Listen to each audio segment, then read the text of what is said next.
Well, Muki and Bull in the basement started fun before we started recording because Muki, you can raise your glass, Muki. Here, raise your glass. I'll raise my can of boobly.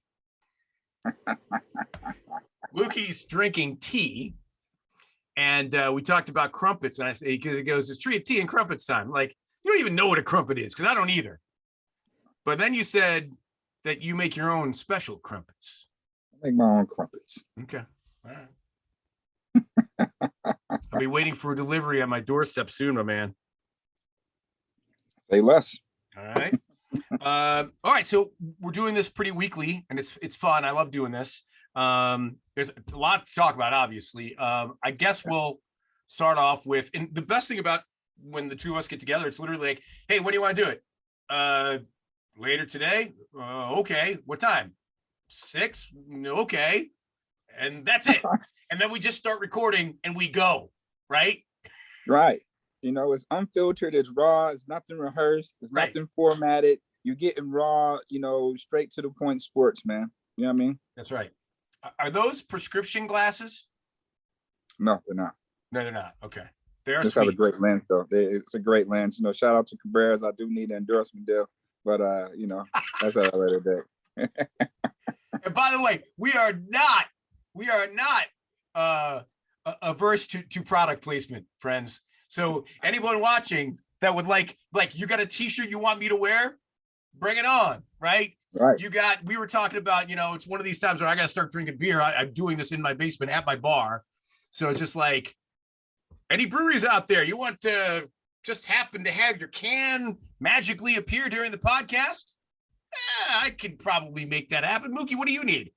Yeah, you know, Resurgence, Southern Tier, you know, it's a few of them, you know, downtown that would mind, you know, having a name plastered somewhere in the right-hand, left-hand corner of this of this frame here. You know what I mean? Yeah. Yeah, there's lots of room, as you can see. Like up here and over here and down there and over there. Man, that's at least 4 corners, Muki, I think. Yeah. We got nice, you know, spring deals coming up. You know, you get us up 4 corners. Phenomenal. All right, so let's talk some sports. We'll start with, it's kind of been, everybody's been talking about it. I think it's interesting. Let's talk about the handshake thing right out of the gate. It's Wisconsin, it's Michigan. Obviously, it's a heated late regular season Big Ten matchup, right? The two teams, they just hate each other. I mean, there's an upper echelon of the Big Ten that just despises each other, right? It's like those guys, Michigan State, you could probably throw Ohio State, Purdue, Iowa in that mix. Am I forgetting anybody? Yeah, you got Ohio State in there. Okay. Yeah, those are pretty much the basis of it. Indiana, you know, Penn State, once in a while, they have a good team in basketball. They might compete, but Illinois. Yeah, Illinois is good this year. I forgot about that. I can't believe I left them out. Apologies to the Illini. Sorry about that. But it's okay. Heated game. Wisconsin, it's tight, right? I think it was tied at the half. It was close. Then, of course, Wisconsin wins by a lot at the end, and there's the lot that happens in the last minute of play, right? So Greg Gard takes a couple timeouts. Juwan Howard is pressing down 15 under a minute to play, which that's mind blowing to me. Like, what are you doing? Game's over, really. And then at the end of the game, the traditional handshake happens. This is not COVID. Everybody's doing the handshake now. And Juwan basically walks or is about to walk by the Wisconsin coach. And the Wisconsin coach says, whoa. And he kind of grabs his hand because he wants to explain, according to him, he wants to explain why he took the timeout, because he could probably see the dismay on Juwan Howard's face when it all happened. I'm sure they both had looks for each other at one time in that last minute of play, like, what are you doing? What are you doing? Why are you doing this? Why are you doing that? Right? So there's obviously some frustration between the two of them. So we know everyone's seen the video. We've all heard, you know, what they both said about it. But and then, you know, then there were the penalties, the 5 games, and then the fines for both, and a couple of the players were suspended as well. What you make of it? I mean, I don't know, man. I hate the fact that there was a not a punch, but a slap thrown. I hated seeing that. You know, a coach is supposed to be a leader of men and an example setter, and that's not what you want to see, right? I mean, I don't know. What do you think? I agree with that. I mean, it's no place, in basketball for that. I mean, nationally televised game on CBS, by the way. It's absolutely no way how, Coach Howard responded in that fashion. But I knew that, okay, I said it on my radio show on Sunday. I was like, basically what's going to happen is he's going to get suspended for the rest of the season, which will be the 5 games, and it'll be a fine. I did get that, but I think the coach from Wisconsin should have got suspended the game too. You know what I mean? I really believe that. I don't care if anybody else got something to say about that, because Jamal Howard was he was tight. He was mad about the situation. But my thing is this: if you're pressing, don't get mad at him for calling timeouts.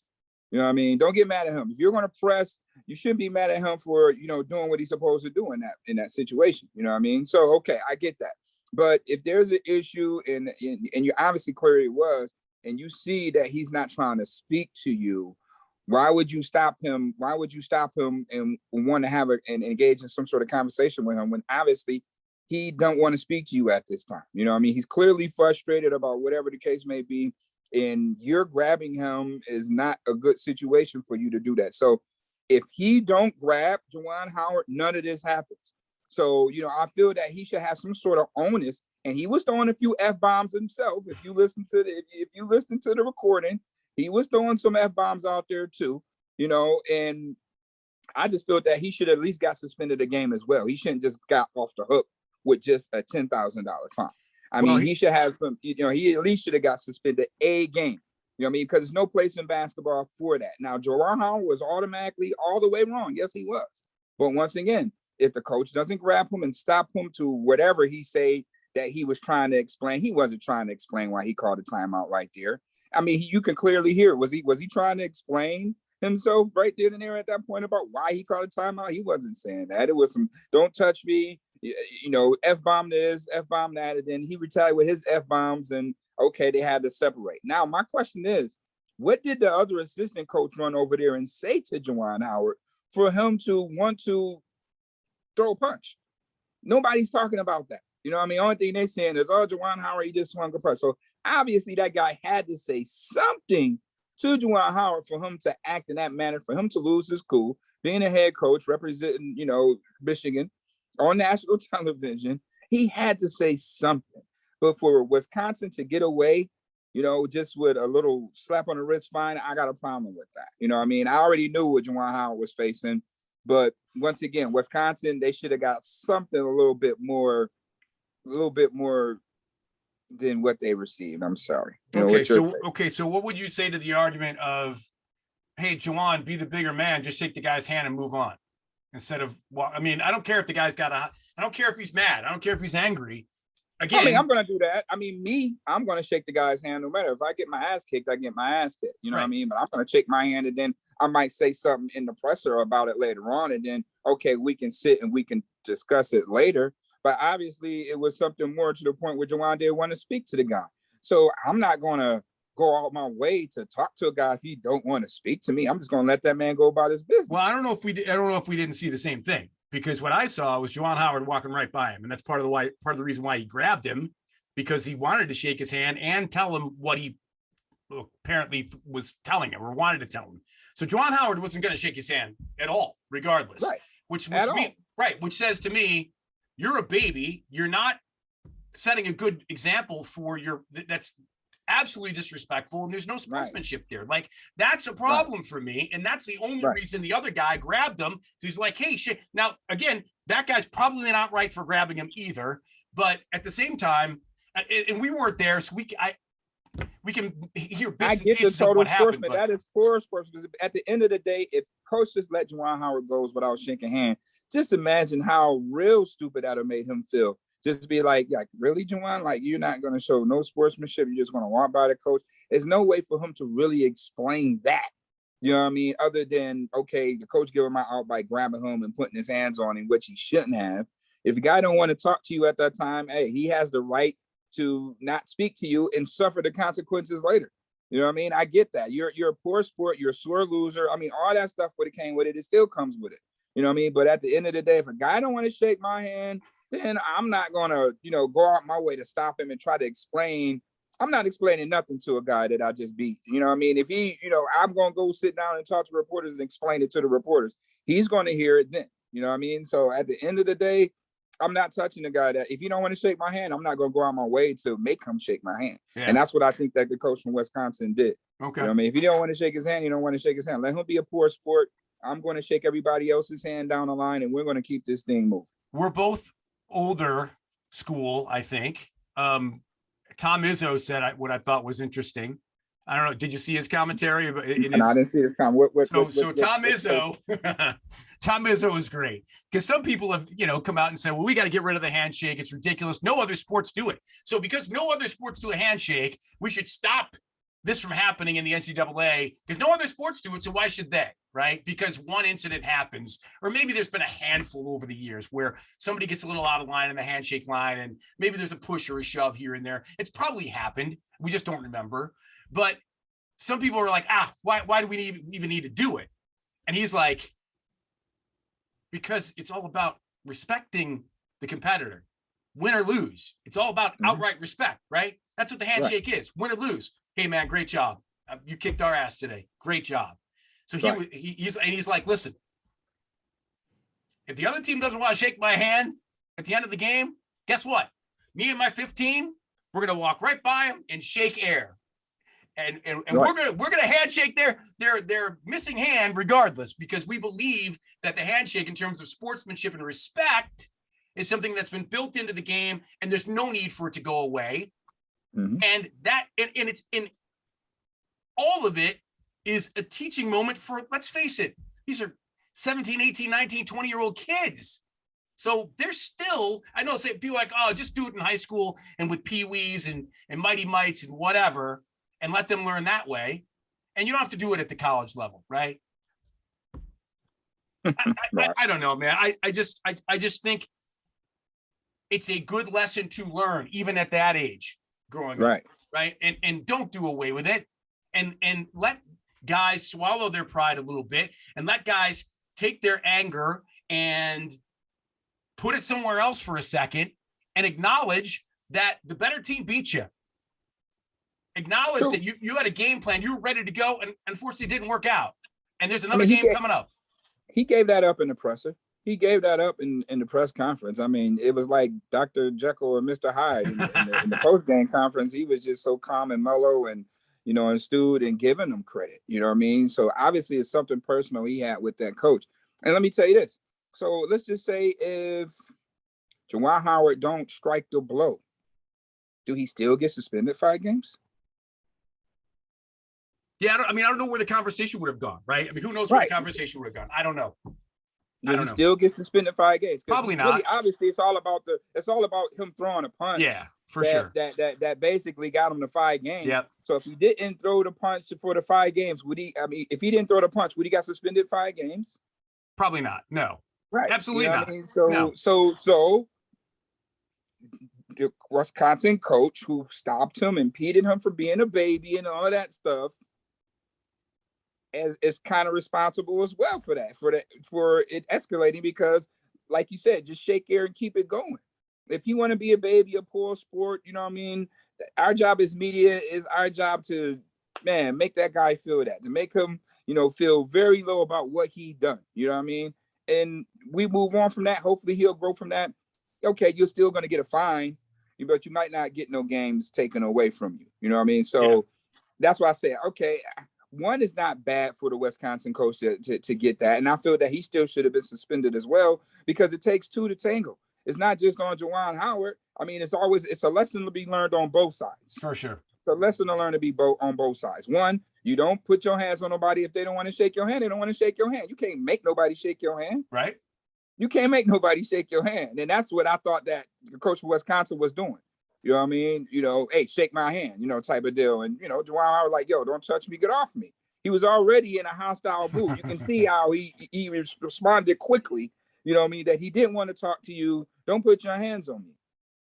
He clearly said that, you know what I mean? So if a guy is telling me that, get your hands off me, and I continue to conversate and try to explain, that guy don't want to talk. He's in a different mindset right now. You know what I mean? So like I said, he at least should have got suspended. a game to let both parties understand that this won't be tolerated. You know what I mean? Okay, Juwan, you was at fault for showing poor sportsmanship and throwing a punch or whatever, but coach, you was wrong for putting your hand on someone.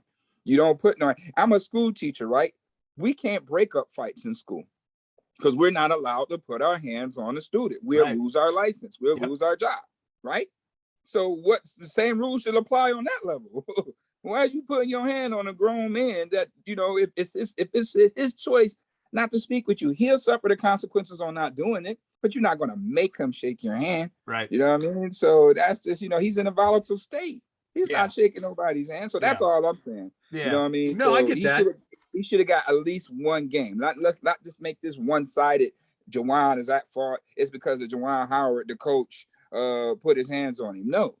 The coach had no business putting his hands on him. If Juwan Howard want to be a big baby and don't want to shake his hands, I'm not going to stop that, man. I'm going to keep going and shaking the assistant coach's hands and the rest of the players' hands. And then I'll talk about it and you know, with the media and let them handle it. So that's all I had to say about that. But Juwan Howard was all the way wrong. But I just think that the coach should have, you know, he should at least got suspended one game, $10,000. We already know the athletic director is going to pay that. The school is going to pay that. It's not coming out their check. Yeah. You know what I mean? So, well, I mean so listen, Juwan Howard got fined $40,000. That's not hurting him. He's got to play 10 plus years in the NBA. That guy's got more money than God. He's not worried about it and probably makes $4 million a year in Michigan. So that's not hurting him either. But now I can listen to that, but I want to get your take on the handshake thing though, man. I mean, for people that are saying it should go, like, I'm like, no, man, it's a respect thing more than anything. Yeah, you got to shake hands. I mean, that's just how I was raised. Like, somebody kick your ass. Listen, when I started coaching football and I was getting my ass kicked left and right. And I said, you know what? Just shake my hand the same way because my time is coming. You know what I mean? I'm going to shake your hand. I'm not going to be disgusted. You want to run the score up. Hey, I got to stop you. I never believed in somebody running up the score on me. You know what I mean? Because they guys got to get work too. They're second string, third string, whatever. If they're that damn good, they're just that damn good. And we're just not that damn good on the flip side. You know what I mean? So I respect that. Just shake my hand the way I'm going to shake yours because my time is coming. And so when it happens to you, just shake my hand. I don't want to hear no flack at the end or anything. I was taught, hey, good game, coach. What's so hard to do that? You know what I mean? It's not that hard to do that. You know, even if you want to act, okay, let me get the best supporting actor in an ass kicking role as a coach. Okay, that'll be me. You know what I mean? Good game, coach. But I'm gonna go back into the locker room and then I'm gonna still be mad. I'm gonna be fired up. I'm gonna go nuts on my team to make sure that don't happen again. You know what I mean? You know, even if I gotta, Coach McDermott say all the time, I gotta get better. It starts with me. Yeah. You know what I mean? That's just how it goes as a coach. You gotta have some onus to it and it's all about sportsmanship because you are a leader of men. And what example do you set for them? You know what I mean? Because now you start fighting. So now your team feel that it's okay to throw a punch too. And by the way, the shame of going through a handshake line after you get your ass kicked is hopefully something you as a player can build on, right? I don't want to go through that. To your point, I don't want to go through that anymore. I didn't like that. That wasn't fun. Like, I really didn't mean good game. I said it, but I didn't really mean it. Okay, they played a good game. I admit it. But I didn't want to say that because I was too embarrassed. But I did because that's what we do. Because it's about respect, right? Anyway. Right. You got to respect your opponent. Yeah. Give them that. You got to give them that, though. You got to give them that. For sure. Got to give them that. Yes. All right, let's move on we'll stay in basketball. Now, how closely do you follow college basketball? Because I think we had this conversation the other day about how it's hard for me because there's so many one and dones. And, it seems like every year there's a different starting five for all the power teams. The top 25, it seems like at least three of the guys every year are new in their starting lineup. And not because of graduation necessarily, but it's been hard for me to follow. But, I do have my heart still bleeds a little bit Nate Oates. So I definitely like following Alabama. But I do know, Gonzaga's up there, Arizona. I mean, God bless them. There's some teams out there who have been powerhouses over the years that kind of sloughed off, whether it was because of, coaches retiring, maybe lack of recruiting, whatever the kid, maybe even scandal at some point, right? Right. Arizona is one of those teams, I think, and it's great to see them back in the mix. It's great to see USC and UCLA in the mix. It's great to see the Trojans playing good basketball. I mean, not that they were ever a powerhouse team, but it makes LA basketball pretty interesting. And then there's the depth in the Big Ten.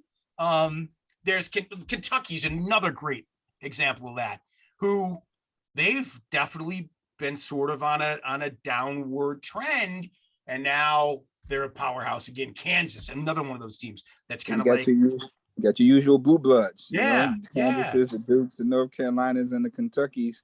You know, they're kind of like in the middle of the pack. They're not as dominant as they once were. You know, because they get a lot of one and doneers. They get these 5-star recruits that McDonald's All-Americans and play for 1 year, then they're off to the league. So that's kind of hard. To maintain and being on top when you got that going on. I mean, it's hard to gain chemistry and continuity when that happens, than opposed to a team like Gonzaga, where they're not getting as many one as done, and those guys are staying all the way to their senior year. And just look at the consistency and the continuity that Gonzaga has been since they was a Cinderella. Now, pretty much a powerhouse in college basketball at this point. Yeah, it's interesting too about how there's other teams in the mix that have just completely fallen. Like all the old big, again, I'm an old man, and I hate sounding like an old man, but you and I grew up Big East, right? I mean, Syracuse is way down. Georgetown's way down. UConn's having a really nice upswing this year. Villanova has been probably the talk of college basketball since the Big East broke up, because they've really been the best leftover, if you will. St. John's hasn't been anything. Pitt hasn't been anything. BC hasn't been anything. It's a shame that all of those power programs have kind of gone away to the wayside, but it's made room for other programs to pick it up, which is cool. But so are you a bracket guy, or do you get deep into it? Are you into? Oh yeah, I'm a bracket guy. Now Let's keep in mind that the tournament is here in Buffalo. I know. All right, let's keep that in mind. It's here. March Madness is here this year. So, you gotta know something, in reference to who's the last four in, who's the last four out, whose bubble is likely to bust. And, you got these conference tournaments that's happening before, the selection committee, comes out with, the 64 that's going to go. So it's going to be pretty interesting. You got pretty much the number one seeds. They already got it slotted who they projected to be the 1 seeds, the 2 seeds, the 3 seeds, the 4 seeds. But, that's still contingent on them winning their conference championship, because that could change. If a Cinderella team comes out of nowhere and then win the conference tournament, they get that automatic bid now, than opposed to a team that was on a bubble or wasn't even considered to be one of the Elite 64. They make a good run, and now that takes one of those last 4 in, out. Because a team, let's say Arizona, they get knocked off, they get upset, but they were the favorite to win, the Pac-12. But now you got Arizona State, with Hurley, he goes make a run, in Arizona State wins the Pac-12, which they wasn't slotted to be in the tournament at all. So now Arizona still is going to get in, but is that bottom team, that 64, 65 that was holding that last slot, they're out of there now, because of that. So that's why they call it March Madness, baby, because you never really can tell. It's very unpredictable. And it's always some sort of Cinderella that's going to run the table. I mean, look at it, man. We got Loyola, Chicago, in the Final Four. Like that stuff hasn't happened in quite a while, because you got these one and doners from these blue blood schools with these freshmen, these dynamic freshmen. But when they get into the tournament, they play in a school like Loyola, Chicago, whose team is seniored up. They're all seniors. They played together for 4 years. And then it's not about to let a bunch of damn freshmen beat them. I don't care what type of star they are, And that's, what we're really seeing out there now. And, so it's going to be real interesting to see, this is the part of college basketball that you really get in tune to, because it's now you're really actually playing for something. So you got the conference tournaments that's coming up, and then, March Madness follows up with that. So there you go, boy. You haven't really missed out on anything. All you got to do is watch the conference tournament, and that's going to get you caught up with everything, and then you'll be ready for March Madness, baby. So listen, on that one session that you can't go, just shoot me your media pass, okay? Thanks, pal. Appreciate that. Because we look so much alike, I should be able to swing it. You got the hair. You got the hair. That's true. That is true. We do have the five heads going on here, or the whatever you want to call them. Mine's way bigger than yours, dude. Anyway, so who do you want to see? Like, I'm sure you're gonna go. Who? I mean, what? Coach K in his last go around playing Buffalo, that would be pretty cool. Like, if Alabama gets in, which I suspect they will, that would be cool if he came back. Like, who would you like to see playing Buffalo? I mean, I'm a West Virginia guy, Bob Huggins, but they're not having a good year, so I don't expect them to even be in the tournament this year unless they just miraculously do something out of the Big 12. And Big 12 is probably the best conference in college basketball this year. I'm usually a Bob Huggins guy, but it's just good to see, teams out of the, will come out of the East. Obviously, Duke. It's always good to, you can catch Coach K on his last run because he is retiring this year. So if we can get Coach K here in Buffalo, that'll be pretty awesome. If we get the opportunity to, for the Dukies to come and bless us with Coach K presence on his way out. I'm just a fan of the game. So we just look at the Eastern bracket. So let me just pull it up for you one time. Let's see the East bracket projected. East bracket, darn it.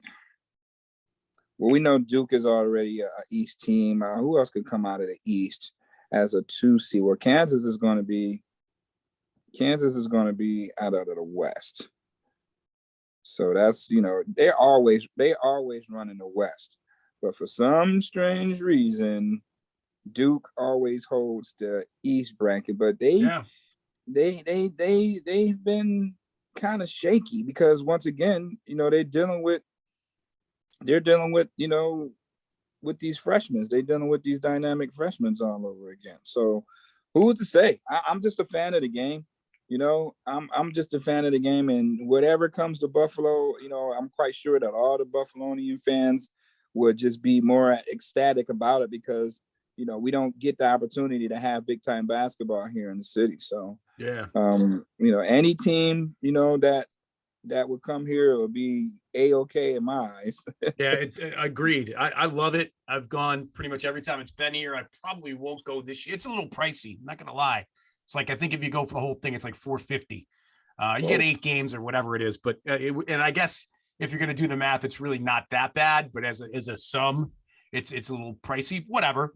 It's still cool to see, and it's great having those teams here in Buffalo and knowing that Buffalo has come out and attended as well as it has in the years that it's been here, and that it keeps coming back is certainly testament to our love of basketball here in Western New York. So that's super cool. Staying on basketball, I want to switch over to the NBA. Has the dunk contest jumped the shark? Like, I watched it the other night and I was bored out of I was Dwayne Wade.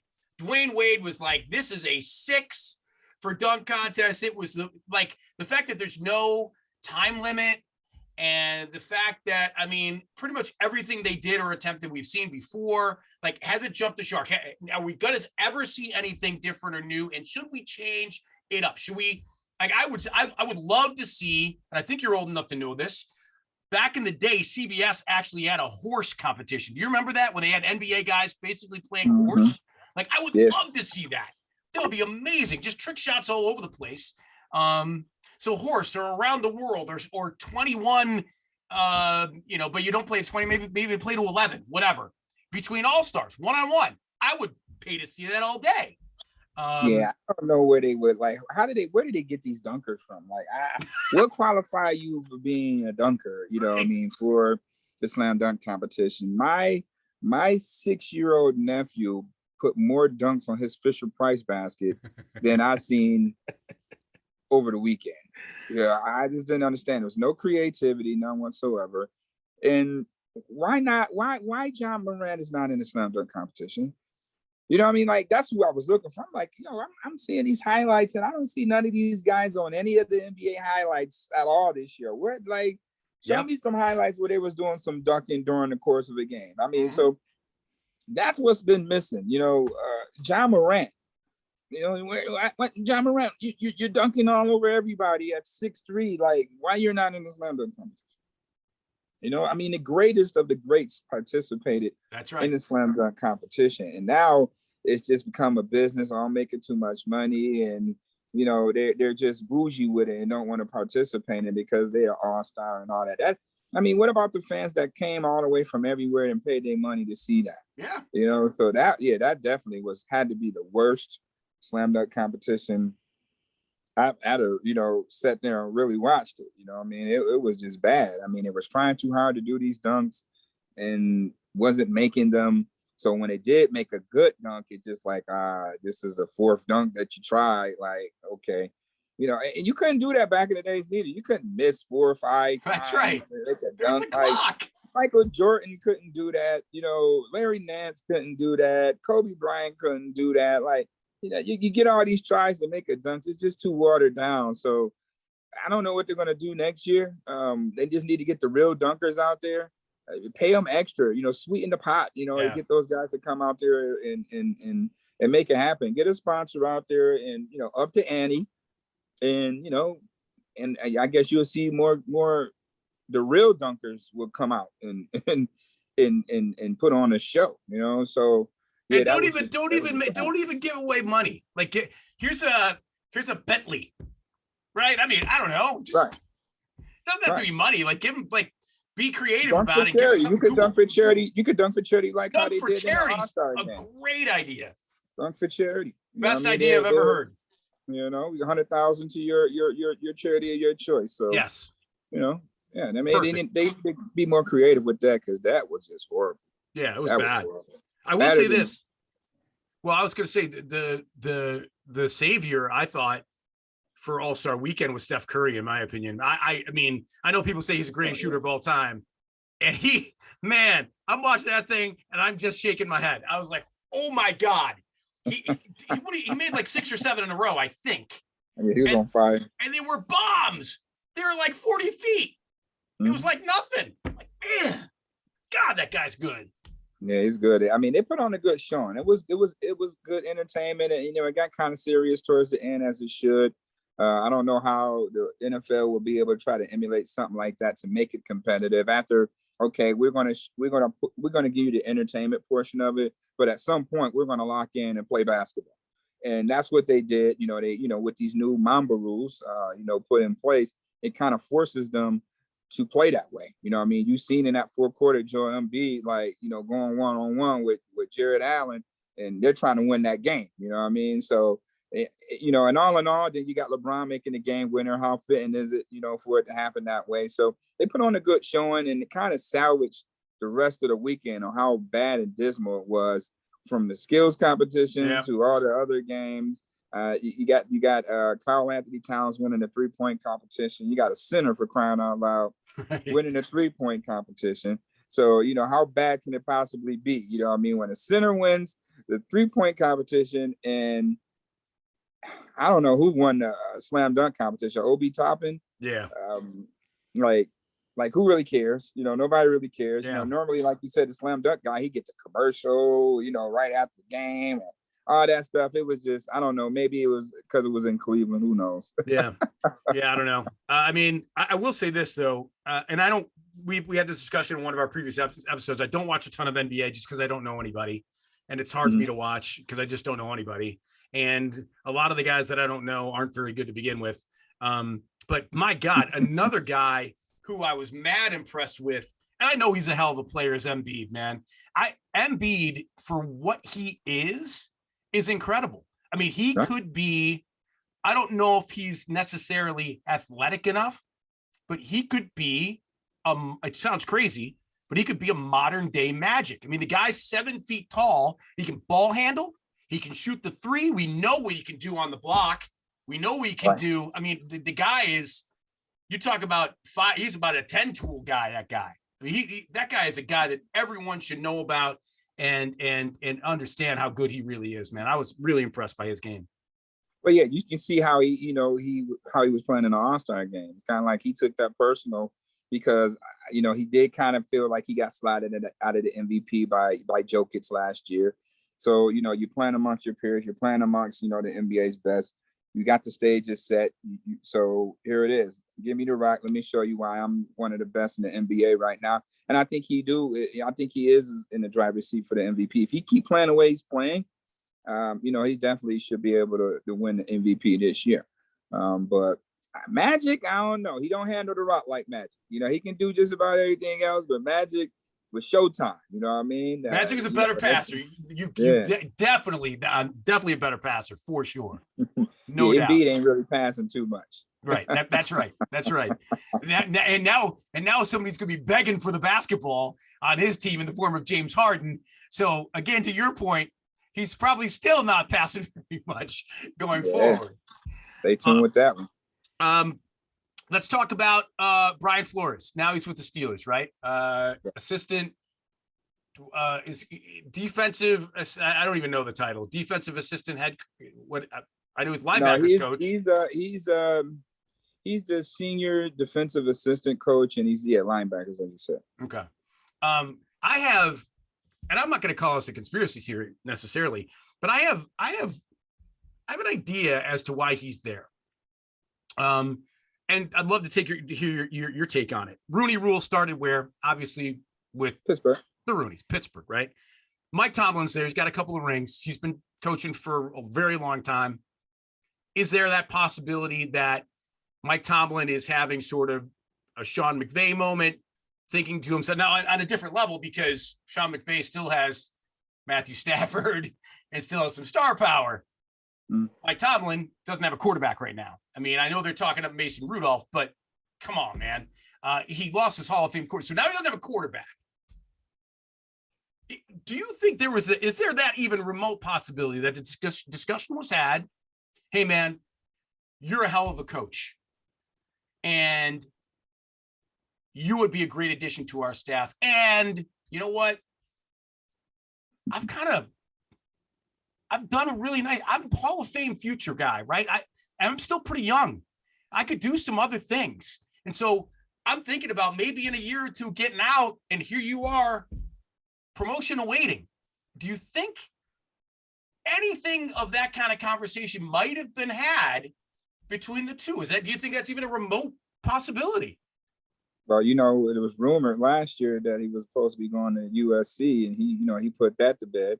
I don't think so, though. I think Mike Tomlin, loves the position that he's in. He loves the city of Pittsburgh. Obviously, he's been there, the opportunities and things of that nature. But it's kind of like with Flores. Okay, you come to Pittsburgh, NFL's not going to say anything to you or about you. You're protected. That's the safe house. You know what I mean? Everybody else is not going to put their hands on you this year. And I'll say they're wrong, because he is a hell of a coach. And he shouldn't be ridiculed, because why? I'm still trying to figure out why he just all of a sudden had to leave Miami after winning his last 8 out of 9 games, and then he's fired. I haven't seen a coach in the NFL that wins 8 of their last 9 games and they're fired. Okay, so some turmoil there, and that's obvious. Probably, what he's saying might have some truth to that, because, he's not a yes man. You hire me to do a job, I'm going to do the job the way I see fit. That's right. As a leader of men. And, I'm the captain of the ship. And if you don't like how I'm running the ship, then obviously it's your job to get rid of me. And that's pretty much what happened. It could happen that way. I mean, it could happen that way. Tomlin might, somebody might make him an offer he can't refuse. Who knows? But at the end of the day, he doesn't sit around and collect dust. He still get an opportunity to do some of the things that he loved. And in hindsight, the defense it's a schematic fit. They run a 3-4 base, so, that's what Pittsburgh does. And hey, he's one of the newest, up and comers, in the game with that. Miami defense is pretty stout, and, he got some good pieces to work with in Pittsburgh. So, I think it was just more or less of a scheme fit. And then obviously, Tomlin being a Black coach, and, with the situation, this guy still get an opportunity to coach. And then, he's still in the picture of obtaining maybe a head coach position that opens up next year. I want to stay on the topic, because two guys that got talked about, I think, a lot, that are certainly deserving of head coaching jobs. And I don't know if either one of them actually spoke out and said that they were disappointed that they didn't get one, are Byron Leftwich and Eric Bieniemy. So Byron Leftwich, right? He's in Tampa. He's with Bruce Arians. And again, I'm just going to throw out, because I have so much time, Muki, you know how much time I have. And I'm talking to four walls and my dog and my cat and my goldfish and my squirrel that comes to my back door. These are the people that I'm talking to. So I come up with all these cockamamie things that may sound crazy to a lot of you watching and listening. But let me start with Byron Leftwich first. So the natural, it would have seemed, place for him to land would have been where? Jacksonville, right? I mean, right. Think about it. He's a favorite son. You talk about Jacksonville quarterbacks. You got Brunell, you got Garrard, you got Byron Leftwich. Now you got Trevor Lawrence, right? So it would seem that he would be the obvious guy, like no brainer. I'm just wondering though, if Byron Leftwich in his head is thinking, Jacksonville's a tire fire. Trevor Lawrence is or was a tire fire. Is he even beyond fixing? Do I want to take that upon myself and risk not being able to fix him, not being able to get the team right, and not being able to win? And in 3 years, I'm on the street, right? Not that he wouldn't get a job. He's obviously very talented at what he does. But do you think in his mind, some of that may have happened? And even if there were discussions, he might have thought, well, look I'm with Tampa. Tampa is an organization who is of championship caliber. Bruce Arians is pretty old. They don't have a quarterback. He's thinking and likes the staff, likes the team, knows everybody, is comfortable, probably likes where he lives, making a good paycheck, whatever the case may be. He's comfortable. Is there the chance that he's good, that maybe Bruce Arians hangs it up in a year or two, and there's Todd Bowles and Byron Leftwich right in line for that job potentially? I mean, is that crazy to even think that? No, that's not crazy to think. I mean, you got to look at it. He's in a good situation in Tampa. You know, they just won and coming off a Super Bowl. They didn't make it this year, but I mean, you still have some great pieces. The GOAT has retired, but you know, you got to figure that out. I mean, him being a former quarterback knows what he's looking for, and they got Trask there from Florida from last year. So you got a good start there. Maybe they draft, go get another quarterback in free agency. Who knows how that will work out? But one of the reasons that Leftwich didn't take the position in Jacksonville is that he just didn't. He know that he wasn't going to see eye to eye with the GM that's already there. With Trent Baalke, yeah, okay, right. That seems right. Yeah, he wanted his guy, a guy that he can trust, a guy that pretty much knows the type of players that I'm looking for to bring in as a general manager. He's not going to be that type of GM that say, "Hey, this is my vision. This is the type of team that I want. I'm going to bring these style of players in. It's your job to coach them," type deal. You know what I mean? And nowadays, that's not happening. You see what happened in Buffalo, right? With Whaley and Rex Ryan. The turmoil there kind of trickled down to McDermott to the point where, they did see odds in the draft room. And then, Doug Whaley was gone the very next week. So if it's, I bring my guy in from Carolina, who I trust. And right now, the Buffalo Bills is probably the model in the NFL on how you restore and rebuild a franchise in such a high fashion. And that's kind of like a common trend now. These new coaches that's coming to get these positions, they don't feel the trust of the old GM. I'm going to bring my guy in that, I've worked with, that he knows what I'm looking for. We have continuity, and we're not going to be at a strain or a tug of war on what type of players that we bring in to make this franchise successful. So he wanted to bring in Adrian Wilson, another type of guy. And, I guess the ownership said, no, we like the GM we have here. And that's why he withdrew his name from being the head coach there. But you do have a valid point. Hey, I can stay in Kansas City.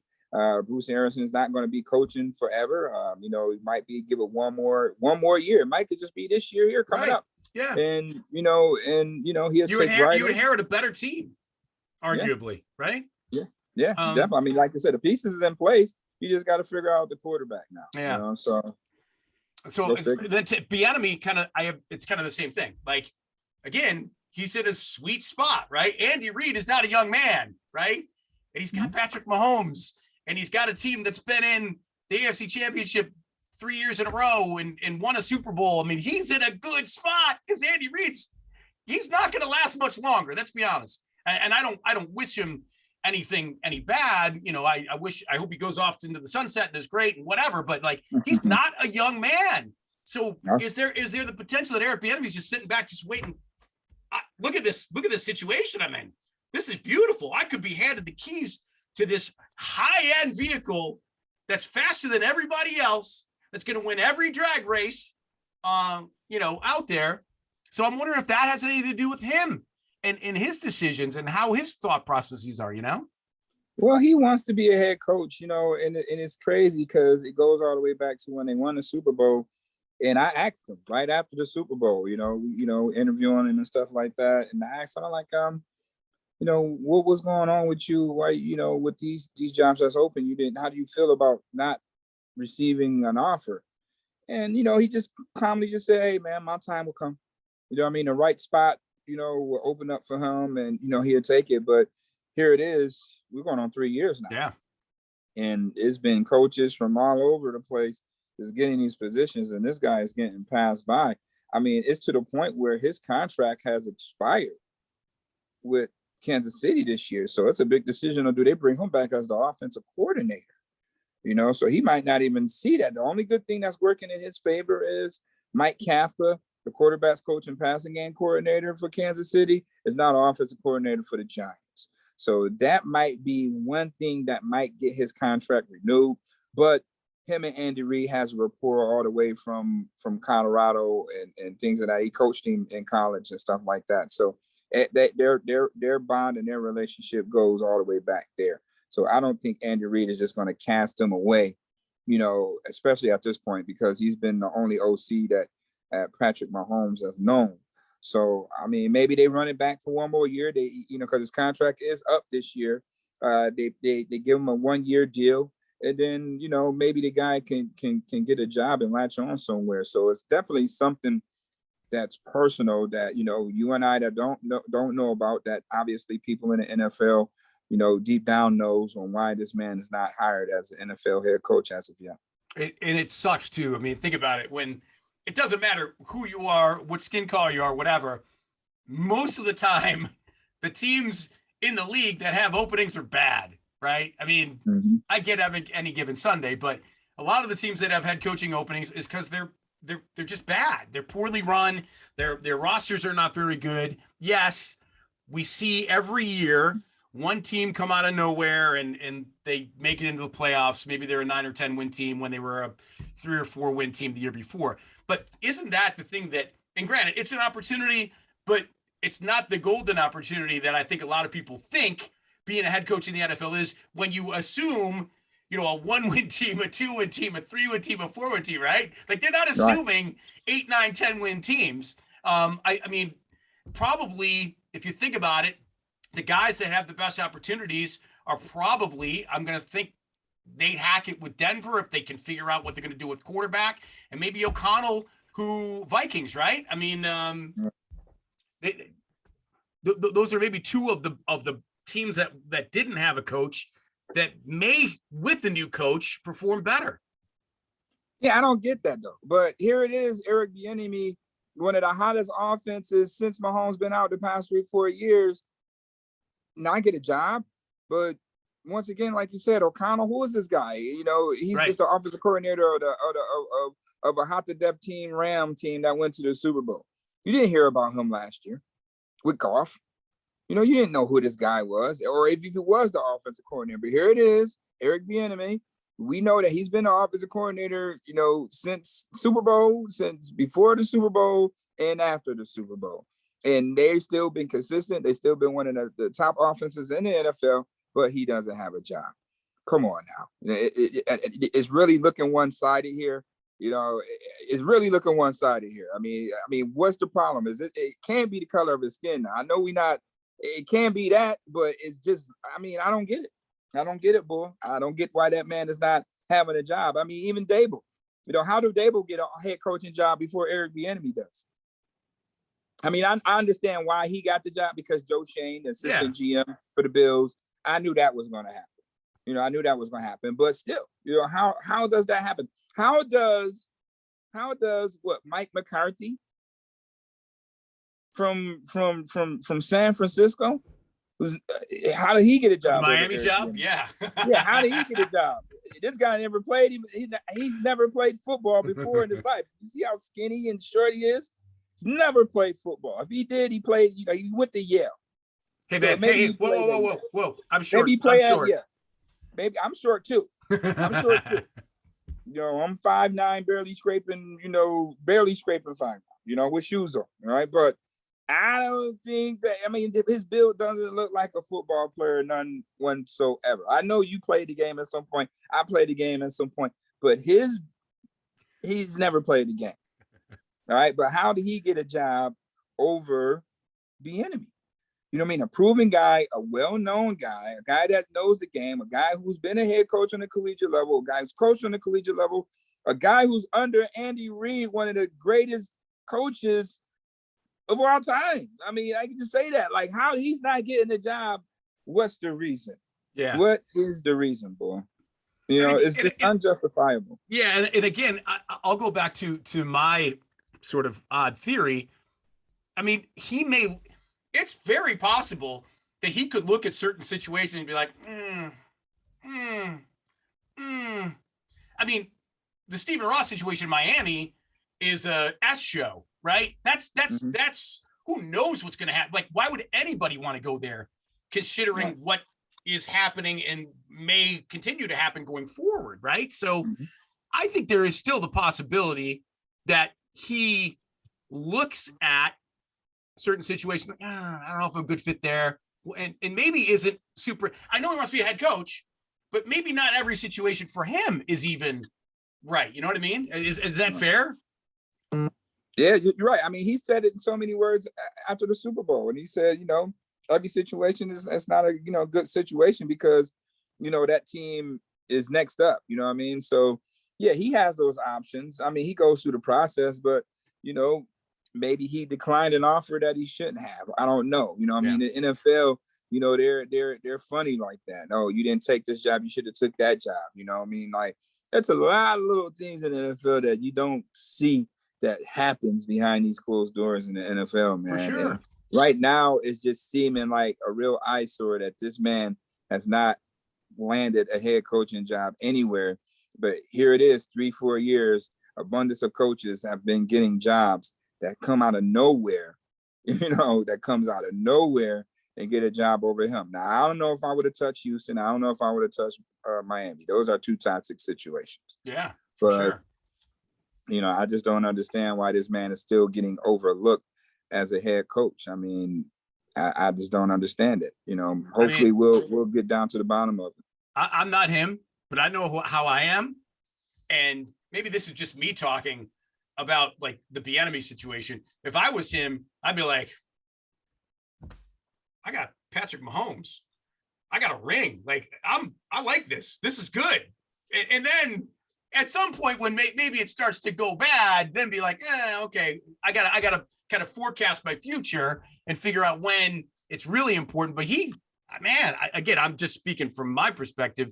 It seems like provided he gets a renewal, which I can't imagine why he wouldn't. He's in a pretty okay situation. And again, to my point, you assume bad teams, and how many guys have taken over bad teams and 3 years later are gone? A million. And I get it. That's the chance you take. But remember too, when guys aren't successful as head coaches, most of them don't get second chances. Some do, most don't, right? So it's really risky to become a head coach in the NFL. It really is. But if you feel like, and you're a candidate, you're up for that job, that's something you really, really want, you've thought through, then what's stopping you? Go get it, right? And if that's the case for him, and he hasn't gotten it for outstanding reasons that none of us know about, it is a shame. That sucks. Yeah, it could be. The tough part about it, his contract is expiring, so he got to sit down with Andy Reid and see if he's going to be the OC this year. Yeah, so there's swirling reports that he could be out as the offensive coordinator in Kansas City this year. So that's to be continued. When I go up to Indianapolis, next week, we're definitely going to find out about that and how that's going to work. But to your point, some guys are excellent coordinators, but bad head coaches. That's right. I mean, just look at Rex Ryan, a great defensive coordinator, but he's not a good head coach.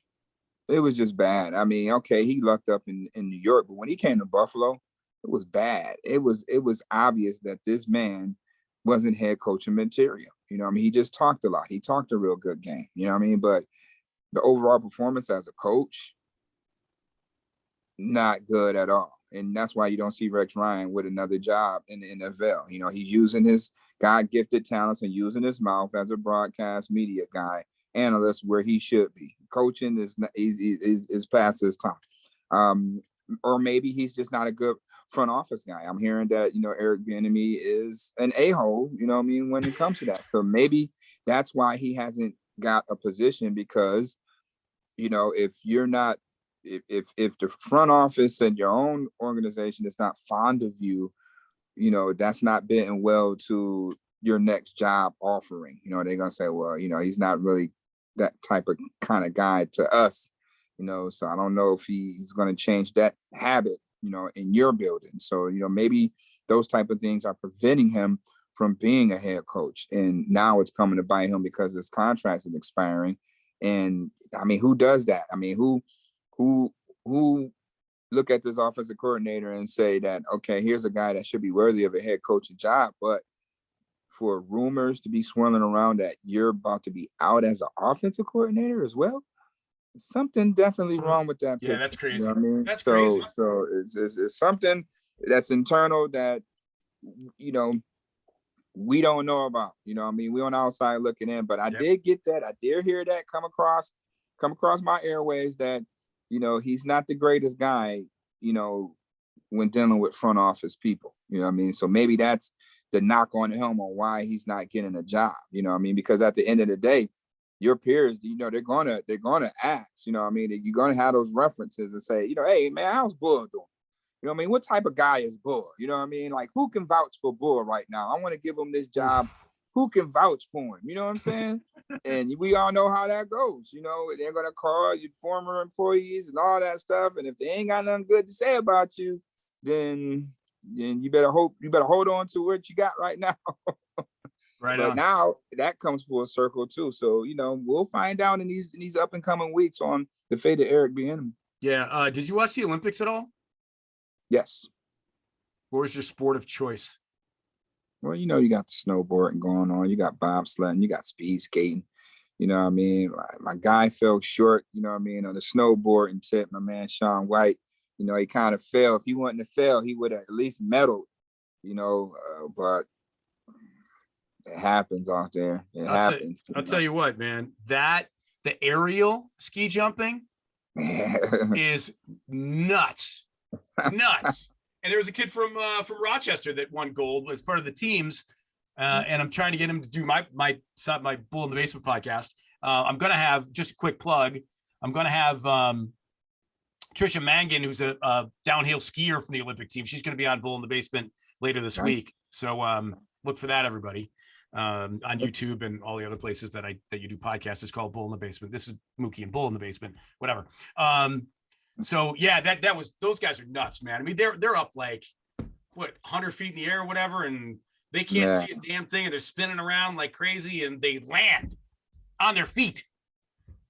Right. I would die. Like I'd be dead. Like what are you doing? No. I'm about to say you're risking your life every single time you're up there. Nuts. Just imagine if you had a beer. Yeah, right. Where did you sit, by the way, on Michaela Schifrin? I mean, because here's one of the most decorated skiers of all time who had the worst week like ever. Like, she should jokingly, I think she's got a sense of humor like Josh did with the 13 seconds and the coin toss. She should literally do a Southwest Airlines commercial and replay some of those things for the gotta get away moment, right? Right. Right. So Michaela Schifrin, if you're watching this, you're welcome, and I will not beg royalties from you.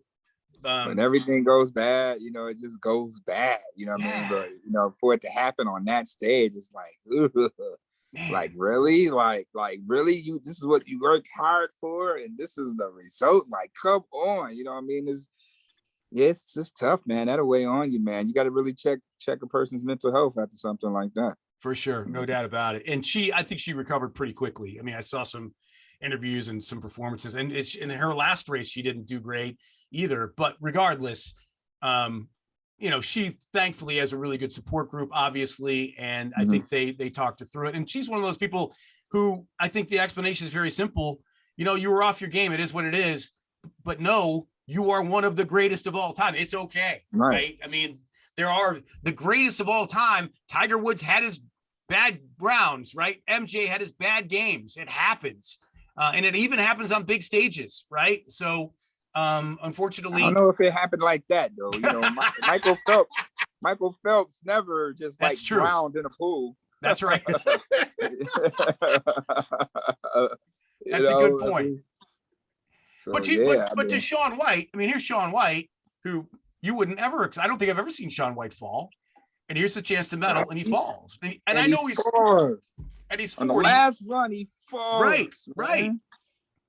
Yeah, I mean, he was in tears. I was in tears for him because I knew this is it. This is his last run right here. Yeah, I felt bad too. 35 years old. So I'm like, damn, at least you just go out on top and medal, man. Gonna get you on that stage to some degree.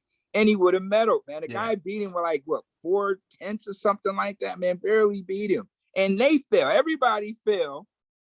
Everybody fell. But he just fell last. You know what I mean? And that's just that kind of screwed him in the end, man. That's what you feel bad at. Like, damn, maybe he would have failed the first run and then, picked it up the last couple of runs, and it would have been different because what was it? The guy from Korea, he failed the first couple of times, and then all of a sudden he aced it, got the highest score, and then he ended up winning the damn thing. So I'm like, what the, come on. So yeah, it's just a tough break, man. It's a tough break. I was so impressed at how even though it's technically an amateur sport, I was so impressed at how professional he was.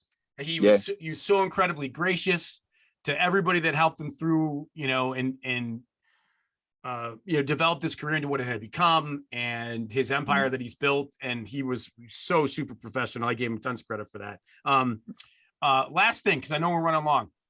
Were you happy and were you watching Jack Eichel's first goal? No, I miss Jack Eichel's first goal. I miss my boy first goal. Come on. I miss Jack. Come on, run me through that one, man. I'm still an Eichel fan. I know everybody's but he had to get out of here. He just wasn't happy here.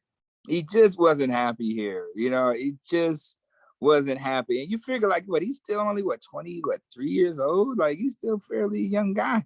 But, he looked like he was just old being here, just sitting here collecting dust. So, damn it, I missed his goal. So, run me through it, boy. He basically made a play where he was sort of in the circle and his teammate took the puck and went behind the net away from him. He basically left his defenseman in the dust, went to the net, centering pass, knocked it in. Nice, super nice play. Really impressive. So now we're going to finally see the potential of, Eichel somewhere else when you go to another team. And he's going to just be playing out his mind come, second half of the season and, going into next year like he's been in Vegas all this time. It normally happens that way. Yeah, right. I mean, it's just another hockey dagger, Ryan O'Reilly, right? It's just it's another dagger in our Sabre hearts, backs, whatever part of your torso you want to put it. Right. Who we let go to Florida and they end up winning? Sam Reinhart. Yeah, Reinhart. He's killing it. Yeah, he's doing great. Yeah. Anyway, whatever. Sabres but listen. Just horrible. Yeah, they're scoring a lot of goals. They have no goaltending. That's a problem. Address that in the offseason. And I feel like in 2 years, I would say in 2 years, if they get a solid goaltender who can play 55 games and have a reasonable goals against the save percentage, I think this team will be fringe playoffs, if not the last team in wild card in 2 years. That's my prediction. Yeah, they'd be good. I mean, bold, because there's a lot of damn games that they had to lead. They just let go in the third period. You know what I mean? So there's a mark there that's saying there's signs the potential is very much there. But, next year, they should be winning those close games, and they should address why they're not winning them now. And goaltending is a big part of that. Like, Yep. I don't know. I mean, the trade deadline coming up, I don't know if they have enough assets, to try to make a trade for a goaltender now. But the ones that you do have are okay, but they're hurt. You know what I mean? You can't have, they gotta be durable. You know what I mean? Goaltenders, they play just about every night. So, they gotta be durable. So maybe, they can trade for one during the draft, give up the draft pick for a more seasoned, solid guy, or you nab the best goaltender, that's coming out of college, this up and coming season. So I don't know. What route would you go in reference to a goaltender? I mean, we got two good ones in the draft in the last couple of years. That's not UPL. I mean, they're since UPL, who I think, I mean, the kid at Northeastern is phenomenal in terms of college hockey. I don't know how that translates to the pros yet, and we won't know until he gets here or plays in Rochester and how that works. But they have two really good goaltenders they got in the draft, so I'm really confident that way. It would be kind of funny if they figured out a way to bring back, like, they put in a phone call to like Tuukka Rask or something. Hey man, you want to come out of retirement and sign with us and play for a little while and see what happens?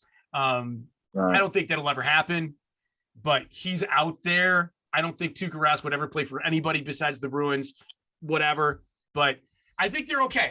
I just think it's going to be, and I hate to say this, and we've said it for, what's the drought at now? 11, 12 years with the Sabres, patience. But I feel like the way they've drafted in the last 2 years and May coming up, I think they have enough talent that they're going to be able to build into a contender. And, oh, by the way, Skinner has had a terrific year. He's come back and now registered some numbers. Tage Thompson is a guy we haven't ever seen before because of the opportunity he's been given. I think Tuck's fantastic. I think Krebs is going to get better. He's still a baby. Cousins is still a baby. I mean, these kids are kids.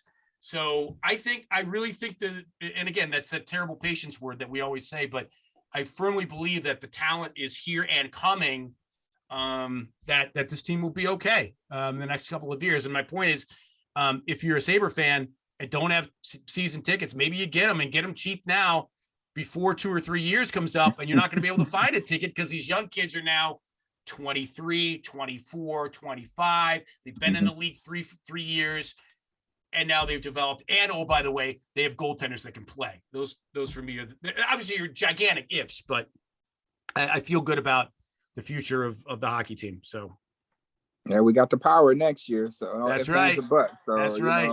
It's a shit to get off the pot, and they should definitely be a better team come next year just because of the players they're going to have coming in, and then the players that's coming back, so, they're not losing anybody. It's like somebody's contract is up and they're gone. Majority of those guys will be back, and hopefully the goaltenders, they get healthy, and then, they bring those guys up, and, they should get rolling next year. I mean, if they can't come in next year where they are now, then that's not good for Granato. Right. Yeah, but you can't, we can't keep getting rid of the coach neither. So it's like, damn, at some point it gotta happen. I like you said, you gotta be patient, but damn, at some point it just has to click. Everything has to click, just like how it clicked with the Bills. I know everybody wanted to be that way. It just clicked with the Bills. All of a sudden, like, damn. McDermott went to the playoffs his first year, for crying out loud. Did more with less. Got rid of all the bad apples, and still, through the good graces of Cincinnati Bengals, they made it to the playoffs. They made it there. And, the year before that was the rebuilding year, but they've been in the playoff every year since then. So, everybody wants that for our Sabres. They're long overdue. And when it happens, and hopefully, it'll be a consistent thing up in Sabres land as well. Yeah, shout out to the Bandits too. They're on fire. They played really well. So, oh man, they're the New England Patriots of lacrosse. Yeah, right.